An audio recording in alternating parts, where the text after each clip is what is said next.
Tam boli atentáty, furt výbuchy. Za deň mohlo vybuchnúť v Bagdade 4 autá a nevieme kde. Z ničoho nič. Profesorka na Bagdadskej univerzite. My sme urobili chybu, že sme došli žiť do Európy, lebo je tu ťažký život a každý je sám.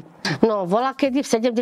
rokoch, keď som bola malá, strašne veľa cudzincov tam bolo, strašne veľa. Jak začali tie vojny, tak už to začalo sa zmenšovať. Ešte starý režim, keď bol za Saddáma, tedy bolo zákaz cestovania. To sme nemohli cestovať, napríklad ja.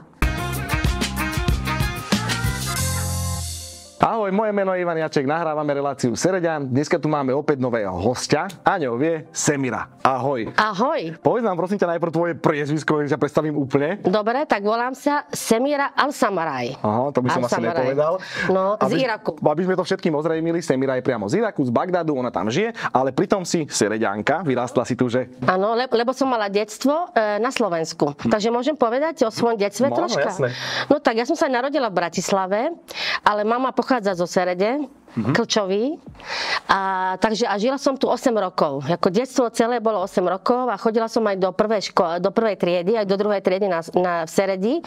A potom sme až išli do Bagdadu. Takže celé detstvo od narodenia do 8 rokoch, to som bola tu v Seredi a na Slovensku. Čiže Slovenka, Sereďanka do 8 rokov. Takže viem aj písať, aj ako čítať. To bolo dobre. Aj rozprávať. Ten základ. Takže to je tak. Takže 8 rokov si žila teda tu na Slovensku a potom ste sa čo teda odsťahovali? Alebo potom táto si zmyslel, lebo on je ako Iračan. Dobre, takže ty si do 8 rokov žila na Slovensku. Áno. A následne ste išli do Iraku. Áno. To ste išli, si spomínala, autom. Áno. Ako v 8 rokoch táto si zmyslel, že sa chce už vrátiť, že už stačí akoby tuto. Tak mal auto, on mal tuším Fiatku, takú zelenú. To sa chcel opýtať, že či vieš, aké auto. Áno, Fiatku zelenú. Tak sme išli autom odtiaľto až do Iraku. Trvala cesta týždeň. A tam boli asi 2 dní boli v hoteli, ako sme prespali raz v Istanbule a raz asi aj v Budapešti, si pamätám. No ja som bola na zadnom sedadle a tam bol kufor vedľa mňa a celú cestu som prespala, lebo ako malé dieťa, unavená. No a už keď sme boli pri Turecku, už sa začalo meniť tá okolie. Ako už to bolo také inakšie, tie zvyky, čistota začala byť menej, nejak Európa čistá. Potom cez Sýriu, tam už bolo také špinavšie a potom do Bagdadu. Tak nás privítala rodina a bývali sme u tatovej sesternice, nám dala jednu izbu zatiaľ, lebo jeho rodičia neboli v Bagdade. My sme išli do Bagdadu a jeho rodičia žili v južný Irak. A tam tak potom kvôli tatovi predali byt tam dom, myslím, a kúpili dom v Bagdade. Aha. Tak to trvalo 6 mesiacov, to sa nedá rýchlo. Tak zatiaľ sme bývali u rodiny. Čiže vy ste tam prišli k rodine a jeho rodina ako rodičia sa potom kvôli tomu prisťahovali do Bagdadu. Presne, tak došli všetci do Bagdadu. Sa tešili, že ich syn sa vrátil naspäť teda? Jasné. A nevadila si im, akože ty, že si doniesol z Európy ženu? Ne. Náhodou akurát tátovi rodičia boli veľmi dobrí ľudia a boli takí open mind. Ako veľmi dobrí a veľmi nás veľmi nás obľúbili si a veľmi nás privítali a boli ako šťastní. A ja som bola prvá vnúčka. No ja mám také šťastie, že som prvá vnúčka z obidvoch strán. Aj tuto v Seredi som prvá vnúčka, aj tam z tej arabskej strany. Takže prvá vnúčka, boli radi. A tam si hneď išla potom do školy, alebo jak to tam bolo? Si reč si nevedela? Nevedela som reč, tak bola som asi 3 mesiace, tak som chodila počúvať. Dali ma do školy, tam som sedela a počúvala som reč. Takže tak a potom na budúci rok som nastúpila. A jak si to dokázala? Ako bolo to, pamätáš to? Že to pamätám. Ako deti sa učia rýchlejšie, než my dospelí. Jasné. Ale že išlo to? Povedali mi, že behom 3 mesiacov alebo 4 mesiace už som vedela ja reč celkom. Lebo bývali sme s rodinou a tam bolo také dievča, také staré ako ja. Tak my sme sa skamarádili a hrali spolu. A furt sme rozprávali, tak mi to išlo veľmi rýchlo.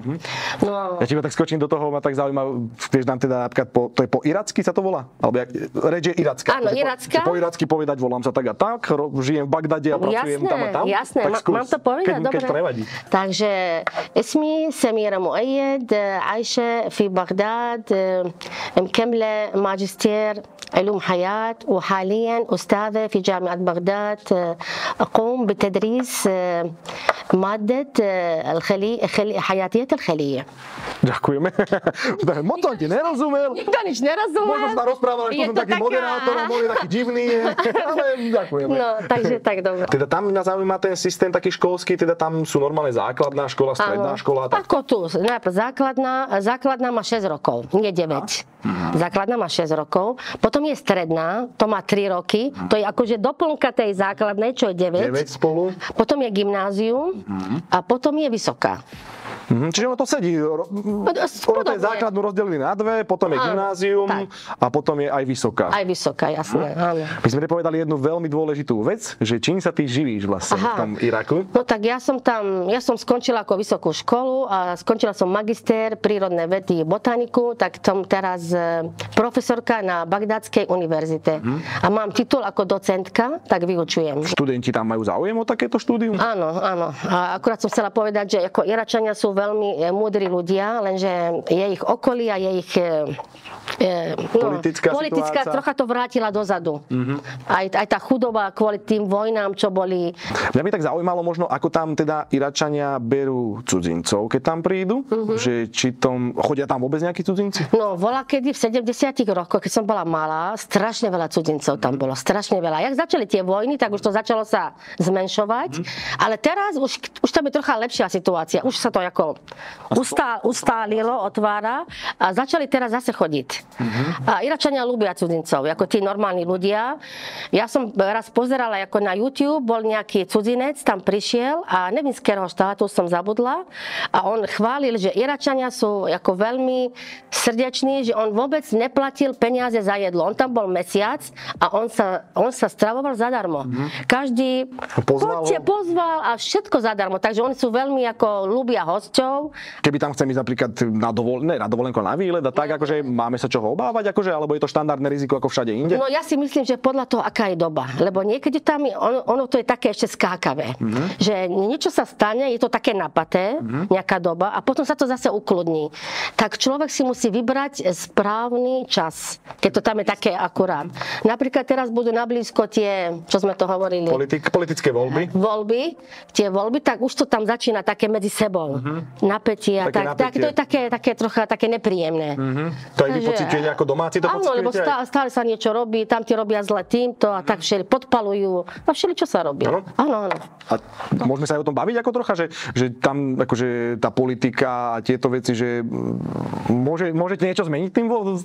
Tie voľby zmenia niečo? Alebo... No, ja si už koľko razy bola tá voľba, ale nič sa nezmenilo. No to je na Slovensku. Takže neviem, či sa to dá zmeniť. Asi ťažko. Asi ťažko. Asi musel by byť nový režim. Cítiš sa tam bezpečne ty? Ja sa cítim. Teraz, ale bývali doby, že my sme išli z domu a nevieme, či sa vrátime. Tam boli atentáty, furt výbuchy. Za deň mohlo vybuchnúť v Bagdade 4 autá a nevieme kde. Z ničoho nič. Tak ja idem do roboty a možno sa nevrátim. To ja neviem. Ale my sme boli zvyknutí. Vy ste tak nebrali, že? Ja som videla všetko. Ty ako žena, my tu počúvame o tom vlastne, že ženy tam nemajú možno také práva, neviem to tak nazvať, uchopiť, že ako sa tam cítiš ty ako žena? Ako je to rozdiel ty ako domáca a možno iné cudzinka, keby prišla úplne? No tak ono to záleží, nie že cudzinka tak, ale ono to záleží, že odkiaľ tá rodina pochádza. Napríklad Bagdad je lepší než druhé mestá. A ešte v Bagdade sú štvrte. Sú moderné štvrte a sú zaostalé štvrte. Kde sú tolerantnejší, to nazvime k tomu? Áno. A ešte jedna rola tam je veľmi dôležitá, pobožnosť. Kto je veľmi pobožný, tak tí sú takí zúskení. Ale kto sú takí pobožní, ale v normalite, tak oni žijú ako tu. A najmä teraz. Teraz je to tam veľmi otvorené. Tam je nočný život. Tam začnú ľudia vychádzať o 6:00 do 3:00 ráno sú otvorené reštaurácie, tie coffee shop a kopu aut a ženy ako už chodia moderno oblečené, krásne, všetko. Nemusíte byť zahalené celé alebo niečo? Kto chce. Nie všetci. Čiže je to, tak to má byť voliteľné. Už to je, áno, už to je iné. Ale hovorím, iné mestá je to iné. Sú také, že zababušené všetko a sú normálne. Je to tak a je to tak. Čiže to je taká metropola, ten Bagdad, takže tam už... Podľa toho kde? Aj tí mladí ľudia možno tlačia na to, aby to troška bolo iné, alebo je tam internet, že? Áno, jasné, ľudia jasné. vidia, čo je vo svete a tým pádom vedia porovnávať a tí mladí väčšinou potom tlačia na také veci a chcú byť svetovnejší. Sú aj problémy z toho, lebo oni potom napodobňujú všeličo a najmä takí tí, čo sú teenager, tí ešte není sú ako zrelí, tak oni môžu urobiť všelijaké chyby. Ľahko ovplyvniteľný. No, tak. Ty keby si chcela porovnať, alebo keby sa dalo porovnať akože život v Bagdade a život v tej Európe. Za to, že tam žijem, tak už mám k tomu Iraku, k tomu Bagdadu, už mám také city, puto. Takže aj keby tam možno niečo bolo nejaké inakšie, ale mi to už nevadí. Lebo ja som už tam ako aj zvyknutá. Už je to aj moja krajina. Takže ja mám dve krajiny, povedzme. Aj mám dve národnosti, ako slovenské a iracké. Takže ťahá ma to aj tam a ťahá ma to aj tu. Ale čo tam môže byť ako príroda, tá otvorenosť, ten freedom, to je tu lepšie. Tam je povedzme čo lepšie. Tam sú tí ľudia takí viacej kamarátsky. Ako niekto ide po ulici a ťa nepozná, rýchlo sa skamarádi, vyprávajú, pomôžu, taký otvorenejší. Tak môžem povedať. A ešte ten život, že tuto sa o 6 všetko zatvára. Áno. Tu je ticho. A tam ešte len začína. Takže tam je to také nočné. A tak jeden z dôvodov bude asi to, že tam troška iné teploty vonku a podobne. No, tam sme sa bavili, že tam aj 50 to netrošlo. Tam je sucho, teplo, že tam povedzme 45 stupňov a tuto je povedzme 35. Tak podľa mňa 35 je ako 45. Poznajú oni Slovensko vôbec, že existuje? No tak Slovensko to je možno... malá krajina. Malá krajina, nie každý ju pozná, ale istotne, kto sa zaujíma o krajiny, o cestovanie, o zemepis, tak istotne pozná. Ale takí normálni ľudia, čo ako nevedia. A veľa si to mýlia medzi Slovinie, čo je Juhoslávia, a medzi Slovensko sa to mýli. A poznajú Prahu. Praha je známa. Veľmi známa. Praha je ako Dobre, a čo oni hovoria na Európu, alebo tak, že je to život, kde chcú oni prísť žiť, alebo je to niečo, čo nikdy nechcú, alebo že ako to oni vnímajú? Je rozdiel možno medzi mladými a starými, ako to vnímajú a podobne? Áno, jasné. To je veľmi dôležité, že mladí sa chcú hrnúť na tú Európu, lebo oni si myslia, že keď sem dojdu, že je všetko rúžové. Že ich čaká všeličoho. Ale keď sem dojdu, ja som už aj počula ako z internetu všelijaký, že my sme urobili chybu, že sme došli žiť do Európy, lebo je tu ťažký život a každý je sám. Je to také. No to asi hovoria tí, čo nemajú peniaze možno. Ale tí, čo majú peniaze, tak tí si zaplatia a môžu si ako užívať. Bereme štandardne, že ja neviem, je študent, skončí vysokú školu a on si chce ísť do Európy, lebo si myslí, že tu... Je to rúžové. No, je to rúžové. A niektorí chodia ako aj dokončiť štúdium, veľa. Ako štát ich pošle. Tak tí chodia napríklad do Ruska, alebo barzde ako. Oni tvoji študenti napríklad vedia, že ty si poloeurópanka? Možno niektorí vedia, niektorí nie. Či sa oni zaujímajú u teba, že práve sa prídu opýtať ťa, že ako to tam je? No keď sa o tom dozvedia, tak už sa pozerajú, sa pýtajú, lebo niekedy mama mi zavolá, akorát napríklad som tam a ja začnem hovoriť po slovensky v telefóne. A ja tam mám taký silný hlas, a každý pozerá, že čo to ako vypráva. A už si medzi sebou ščebocú, že čo to je ako, a potom asi už vedia, sa opýtajú. A mala si aj niekto, že prišiel za tebou a chcel vedieť, že počuj v Európe, ako to je, alebo také, že či aj... No tak študenti nie, ale čo sú tam moji kolegovia. Kolegovia sa ma často pýtajú. Často sa ma pýtajú, ako je na Slovensku, ako sa tu žije, také isté otázky. Kde sa mi páči, či tu a tam, aký je rozdiel. Ako veľa sa toho pýtajú. Oni neboli akože, není štandardné, že teda tí Iračania boli v Európe napríklad na nejakém výlete. Ale veľa chodia, ale nie do Slovenska, napríklad idú. No Európu berem teraz napríklad, takto všeobecne to berem. Tak. Čiže chodí sa ako, a není to problém nejaký, že proste on chce ísť, tak ide? No, kedy bolo to ľahké, ale teraz vízum sa ťažko dostáva. Vízum. Čiže a najmä Iračanov. Problém robí Európa. Nie Irak. Akože pustia vás z krajiny, tak som to myslel. Tak. Ešte starý režim, keď bol za Saddáma, tedy bolo zákaz cestovania. To sme nemohli cestovať. Napríklad ja. Ja som tu nebola. Naposledy som tu bola v roku 90 a potom som prišla až 2005. Takže ja som mala veľkú pauzu. Ja som 15 rokov nebola na Slovensku. A to kvôli ten režimu a tie vojny, čo boli. On zakázal a nedalo sa. Takže bolo to také všelijaké. No. Čiže ty si tam vlastne žila aj v tomto režime tým pádom? Áno, ja som žila dva režimy. Starý a moderný. Preto vieš porovnať ešte viacej. Aj Európu, aj režimy. Áno. Ten režim je asi úplne iný, je v niečom horší, niečom lepší možno? Alebo tie režimy? No tak povedzme, áno, každé má svoje. Lebo podľa mňa zase niekto udržuje aj poriadok tvrdou rukou, ale sú to veľa nevýhod zase, ale potom ten modernejšie uvoľnené veci prinášajú tie nové problémy. Áno, najhlavnejšia vec, môžeme porovnať starý režim a nový režim, že keď bol Saddam, vládol zákon. Bol zákon. Teraz není zákon. Zákon je, máš nejakého známeho, zaplatíš, dobre, všetko sa zmení. Hej. A ešte jedna vec, že drogy. Keď bol Saddam, ani jedna droga nebola. Neexistovali drogy, to nebolo. Ale teraz to je veľmi rozšírené. Iračania, oni teda, ako arabská kultúra by nemala piť alkohol, alebo ako toto by ma zaujímalo? Nie kultúra, možno. náboženstvo. Náboženstvo, pardon. Náboženstvo, lebo to je ako islám a islám náboženstvo zakazuje alkohol. Takže podľa toho sa oni ako držia. Čiže záleží, kto vyznáva, teda, kto je taký radikálnejší v tom náboženstve, tak nie, ale ináč je to... Ale sa tam zohnať alkohol, tak to sa dá. Lebo tam sú všelijaké, ako sú tam kresťania, sú tam ešte všelijaké iné ako kasty a tí niektorí pijú, sú. Ale ľudia sú proti, sa im to nepáči. Väčšinou. Väčšinou sa to nepáči. Ono bude asi iné za 20 rokov, keď sa vystriedajú nejaké generácie, to bude zase úplne iná doba potom. Asi. To sa všetko mení. Nič neostane. Nič neostane, ako bola.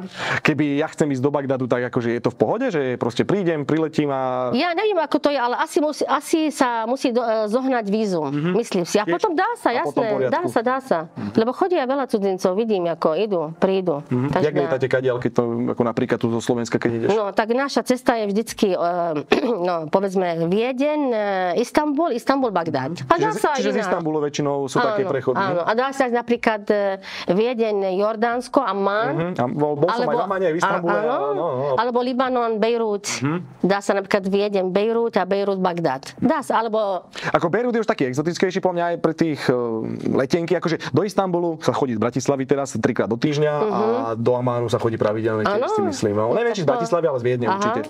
Ale boli sme aj v Amane, aj asi som videla raz, ste dali niečo také, bolo to pekné. Ja milujem arabské krajiny, ja neviem prečo, ja som musel byť minulom živote žiť v takej krajine, lebo v Maroku sme boli, v Káhire. No tak potom by si mal mať nejaké tiež vedomosti o tom, lebo to už je blízko. Ja by som veľmi rád Bagdad napríklad navštívil práve kvôli týmto predsudkom, ktoré my tu možno máme čiastočne a ísť to porovnať a podobne. Tak Bagdad je pekná krajina, zaujímavá, je tam veľa aj tých historických aj v Bagdade a potom ešte aj von z Bagdadu. Koľko obyvateľov má Bagdad približne? Veľa. Teraz je strašne. No teraz robili, ako počítali ľudí, tak celkom Irak teraz má koľko? 60 miliónov. Strašne veľa. Ako celý Irak? Celý Irak. A v takom Bagdade koľko môže byť?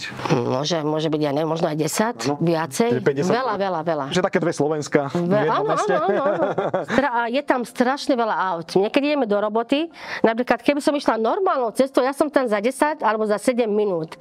A je taká zápcha, že ja tam dojdem za pol hodinu do roboty. Za pol hodinu alebo aj viacej niekedy. Tak má také veľké mesto, to nie je až také. To aj v Bratislave, čo má 500 000, ideš pol hodinu do roboty, takže to je ešte v pohode. V Bagdade není asi metro alebo také to je? Není metro, ale teraz začali robiť. Akurát chcú. Už dali základ, už robili základ a už to idú ako robiť. No ale to potrvá istotne aj 5 rokov alebo viac. Mňa by ešte zaujímalo, teda v tom Iraku takto sa žije, takto vychovajú sa deti, že či tam máš ty svojho muža, svoje deti alebo niečo na tento. No tak ja som slobodná. Áno, ja som slobodná a není som ako vydatá, takže nemám deti. A tam to není problém napríklad, že si slobodná? Nie, lebo veľa žien je tam slobodných, strašne veľa. Prečo? Lebo je tam menej mužov. To že kvôli nedostatku mužom? V tých vojny zomlelo polovicu mužov, takže je tam veľa. No. Iračanky sú pekné? Sú. Áno? Sú veľmi pekné. Hej. Áno. Dobre. Aj sa ľúbia ako parádiť, aj sa starajú o seba. Áno, pekné sú. Čiže je tam aj proste taký aj život, si hovorila, že večer vy žijete, takže tam sú aj akože aj diskotéky alebo také. Všetko je, ako nie diskotéky, ale povedzme také zábavy.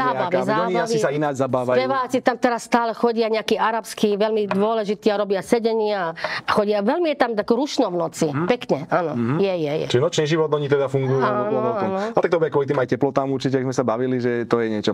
Ty si dobre, spomínala si, že sú tam ešte nejaké obdobia teda politické, nepolitické, keď sú voľby, je to také náročnejšie. To teraz, keď o tom hovoríš, sa chystá akurát rovna nejaké voľby alebo niečo také? Áno, majú byť voľné v novembri. Tuším 11.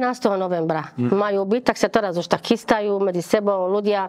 No tí, čo chcú ako vyhrať, tak už chcú získať ľudí, dávajú im všelijaké ružové sny. Urobíme toto, aby ich ako volili. A oni medzi sebou bojujú. To je taká klasika asi. No. Hej, ale teraz tam je, čo tam vy teraz máte politicky, ako tam je nejaké vládne strany, alebo... Sú tam všelijaké strany. Je tam práve, to je ten problém, že je tam veľa strán. Keby to bolo jedno, nebol by ten problém. Ale je tam viacej strán a oni medzi sebou zápasia. Môžem povedať, kto bude mať tú hlavnú rolu. Ešte by ma zaujímalo, že ty keď teda prídeš sem na prázdniny, to nazývaš vždy, ako na teba pôsobia Slováci ako ľudia? Ako na mňa pôsobia? No tam sú otvorení ľudia. My sme to takí samotársky, ako si povedala, ale že je to moc zlé, alebo mali by sme sa niečo zlepšiť, zhoršiť, niečo si... No tak akože ono to je tiež akože individuálne. Lebo sú ľudia, sú tu na Seradiania, takí podobní ako tam, ale sú takí samotári, takí tichí, takí neviem, no ako to mám povedať, ale sú normálne, ako je, to je asi individuálne. Sú aj takí a sú aj takí. Sú aj dobrí, aj zlí ľudia. Jasné, aj tam môže byť nejakí takí čudáci, všelijaké, to je normálne. Mne sa napríklad páči na tejto kultúre, na tej vašej to nazvem, že vy nenecháte dôchodcu samého doma v byte žiť, že žijú proste... Aha, áno, aj to je také. A tuto v Európe, bohužiaľ, je to tak, že tí dôchodci veľa žijú sami v bytoch s obsom a tak ďalej, že toto sa mi napríklad nepáči na Európe a páči sa mi to práve na tej... To je tiež dôležité, áno, lebo tam sú také väčšie rodiny, že majú veľa detí, tak potom tí deti, oni sa starajú o tých rodičov. Jak si povedal, že oni sú v tom istom dome. Ano. A tuto každý svojho tátu alebo mamu, že starý dajú do domu dôchodcov a už je sám. Takže to je také, tam také rodinné, také spoločné. Tam sa štát nejak v Iraku aj stará vlastne o tých? Sú tam nejaké domy, sú. Áno, sú, ale tak menej sú. Menej, že nie je to až tak potrebné asi, alebo ako to nazvať. A nie je to ani na také úrovne, podľa mňa. Úrovňa je trocha taká nízka. To staranie o tých starších. Pomínala si, ešte ma napadla taká, že keď ste išli prvý raz do toho Iraku, takže akože bola viac špina, bordel a tak. Chceš tým povedať, že kvázi napríklad v Iraku je špinavšie než na Slovensku? Nemyslím to dehonestujúco. No vtedy som videla ten rozdiel, lebo prvýkrát som vycestovala, tak to bolo, takto môžem povedať, farebný televízor, čierno-biely televízor. To je také porovnanie, to môže byť ako. Ale dneska Bagdad, keď povieme o Bagdade sa baviť, to je metropola, tak tam ako... No aj doteraz. Bagdad, hovorím, má štvrte veľa a je veľký, tak sú tam štvrte krásne, moderné, čisté a sú tam štvrte špinavé. Aj doteraz. Aj staré, aj zanedbané, aj všelijaké. Doteraz to ako existuje. A ty nedodržiavaš nejaké náboženské, ako chodíš oblečená nejak ináč? Nie, ja chodím takto. Takto, jak ťa vidím, sa stretnem aj v Bagdade? Áno, normálne, áno. Aj do roboty na prednášku, keď ideš napríklad, tam není nejaký... No také, povedzme, že by som niečo úzke mala, také ako normálne, také dlhšie rukávy, dlhšie bez výstrihov, také, ale normálne, ako chodím oblečená. No, aby študenti sa sústredili na prednášku. Ale podľa mňa to není zas úplne zlé, to, čo oni... Dobre, ja netvrdím, že ženy majú byť zahalené celé, ale prečo by mala byť úplne vyzývavá, ako napríklad. Presne ja tak. s tým úplne súhlasím. Áno. Jak si povedala, aby sa študenti sústredili na to, čo majú. Presne tak. No. A študáci sú teda učenliví, ako radi sa učia. Áno, sú dobre. Sú tam aj takí, čo sedia tam a úplne sú inde. To ako býva všade a sú takí, čo veľmi ako dávajú pozor. A tá škola aj pomôže niečomu v tom Iraku? Že pomôže to k lepšiemu zamestnaniu napríklad? Alebo... No práve teraz, lebo je tam strašne veľa obyvateľov, tak teraz tá mládež tam trpí, že oni skončia školy a nenajdú robotu. A nenajdú adekvátnu robotu, alebo že či je dosť pracovných príležitostí, to chcem ešte vedieť, že či tá robota sa dá ľahko nájsť? Ťažko. A potom, či oni sú vzdelaní, dajme tomu, ale aj tak si nenajdú robotu. Najmä štátne, lebo už to všetko plné. Je tam už nemajú. Miestečka, oni, lebo to sú dobré miesta. No. Ale kto je šikovný, môže si vytvoriť svoj biznis. No, to som chcel, že podnikať môžete. Môže. Kto je šikovný, tak sa uchytí a je to výborné. Ja myslím, že takto si nám to zhrnula, taký máme troška bližší obraz. Mňa veľmi teší, že ty si človek, ktorý vie porovnať tie dve veci. Ja to poznám len z televízora, z novín a podobne. A to veľakrát není pravda. Takže to je pravda. To je ako keď poviem napríklad Irán je že vraj úžasná krajina a pritom ju tu veľmi odsudzujú. Neviem, ešte to ma zaujímalo, že jak tam vy vnímate napríklad taký Irán, že to sú susedia vaši v dobrom, v zlom, alebo to neriešite? Nie, no tak oni sú susedia, ale stále sú problémy s nima. Stále sú problémy. No keď bol starý režim, tak sme boli nepriatelia, 8 rokov bola vojna medzi Irak a Irán a teraz táto nová vláda, oni sú väčšinou pochádzajú odtiaľ. Tak oni držia palce Iránom. Ako vaša vláda terajšia? Áno, oni vácie držia palce Iránu, možno než Iraku. Niektorí, nie všetci. Takže je to také... Čiže keď poviem v dobrom na Irán, to není boh, viete, asi. Dobre. Ja som tak myslel iba o tom, že máme predsudky voči týmto krajinám. Ale my sme teraz susedia, teraz sú není problémy. Ale toto je politika. Ľudia sú dobrí aj tam. To je, jak my tu máme nejaké národnosti národnostné menšiny a tí problémy vytvárajú len politici, nie ľudia. Ľudia sa majú radi. Áno, ľudia sú v pohode. A tam si riešime, či sme dobrí alebo zlí. Super, prišli tak do záveru tejto relácie. Ja ti veľmi pekne ďakujem za to, že si nám tak ozrejmila túto situáciu. No dúfam, že sa to bude páčiť ako publikum alebo ľuďom, no neviem. Takže uvidíme, aké minimálne bude na to. Tvoje exotické meno, tvoj troška exotický výzor. Veľmi ďakujem a bolo to aj také zaujímavé aj pre mňa, lebo ja prvýkrát ako sedím pred kamerou. Aha. Tak som si myslela, že budem mať nejakú trému, ale úplne som zabudla, že tu je kamera a akože si šikovný a vieš ako z človeka vytiahnuť tie dôležité veci. Super, takže ďakujem ešte raz. Vám diváci ďakujeme, že ste nás sledovali, dúfam, že až do konca a na budúce privítame zase nového hostia. Ahoj. Ahoj, ďakujeme. Ahoj, moje meno je Ivan Jaček, nahrávame reláciu